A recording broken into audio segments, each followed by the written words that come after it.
안녕하세요. 구명모 법무사입니다. 이번 시간에는 개인회생에 대해서 알아보셨다면 변제금을 몇 달치를 모아놨다가 한꺼번에 납부해야 된다, 이런 얘기를 들어보셨을 건데요. 변제금을 왜 몇 달치를 모아야 되는지, 그리고 도대체 몇 달치를 모았다가 언제 한꺼번에 돈을 넣어야 되는지 상당히 헷갈려 하시는 경우가 많으시더라고요. 그래서 이번 영상에서는 제가 이 변제금을 언제부터 모아야 하는지, 또 몇 달치를 모아야 되는지 제가 정확하게 설명드릴 테니까 이 영상 참고하셔서 더 이상은 헷갈리는 일 없도록 하셨으면 좋겠네요.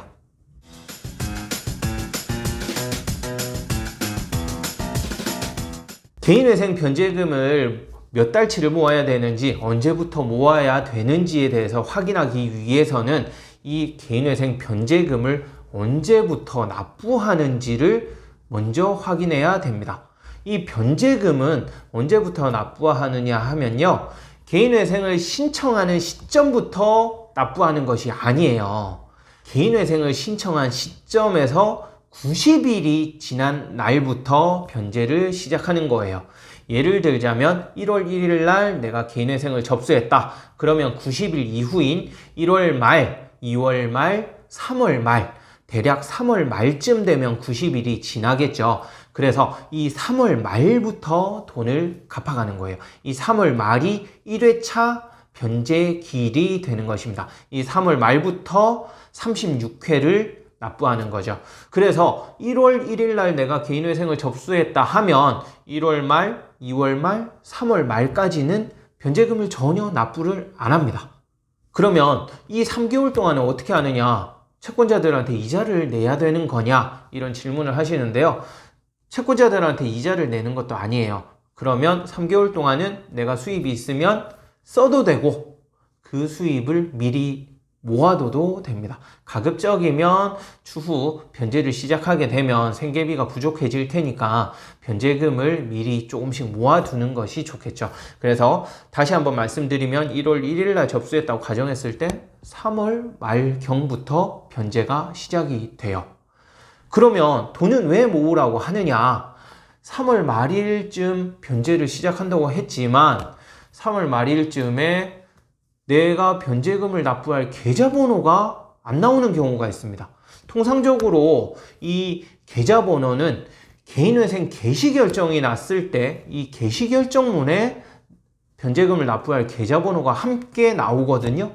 그래서 개시결정이 나야만 내가 변제금을 납부를 할 수 있단 말이에요. 그런데 특히 요즘같이 개인회생 사건이 많은 때에는 이 개시결정이 상당히 늦게 나오게 됩니다. 그래서 내가 접수는 1월 1일 날 했지만 개시결정은 3월 말일이 아닌 4월이나 5월쯤 개시결정이 나온단 말이죠. 그러면 변제 시작일자는 3월 말일이라 했는데 변제금을 납부할 계좌가 없으니까 변제를 못하고 있는 상황이 발생하죠. 그래서 이 개시결정이 4월 달에 났다고 가정했을 경우에는 어떻게 하느냐? 개시결정이 난 날로부터 변제 시작하면 되는 거 아닌가요? 이런 질문도 하시는데, 변제 시작일자는 무조건 내가 접수한 날로부터 90일이 된 시점입니다. 이 날짜는 변동되지가 않아요. 특수한 경우, 인가 후 변제라든지 그런 특수한 경우에는 변제 시작일자가 달라지기도 하는데, 이런 건 예외니까 제가 이 부분에 대해서는 따로 추후에 설명을 드리든지 할 거고, 통상적으로는 이 변제 시작일자는 변동이 없거든요.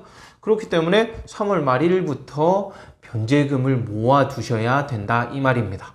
그래서 3월 말일 날 돈을 1회차를 모아두고 4월 말일에 개시결정이 났다. 그럴 경우에는 3월 말 1회차, 4월 말 2회차, 2회분을 한꺼번에 납부를 하는 거예요.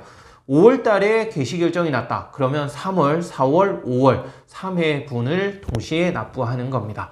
결론적으로 말씀드리자면 다른 건 전혀 신경 쓸 필요 없어요.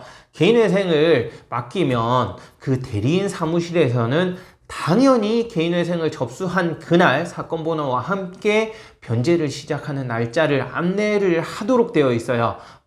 안내를 안 하는 사무실이 있다면 그 사무실이 상당히 잘못된 사무실이겠죠. 당연히 이 날짜를 정확히 안내를 해드리니까 이 날만 정확히 기억하시면 돼요. 내가 3개월치를 모아둘지 4개월치 모아둘지 이런 걸 생각하지 마시고 사무실에서 몇 월 며칠부터 변제 시작이시니까 그날부터 변제금 준비하세요라고 말씀드리면 그날부터 매달 변제금을 미리 모아만 두시면 아무 문제가 없습니다.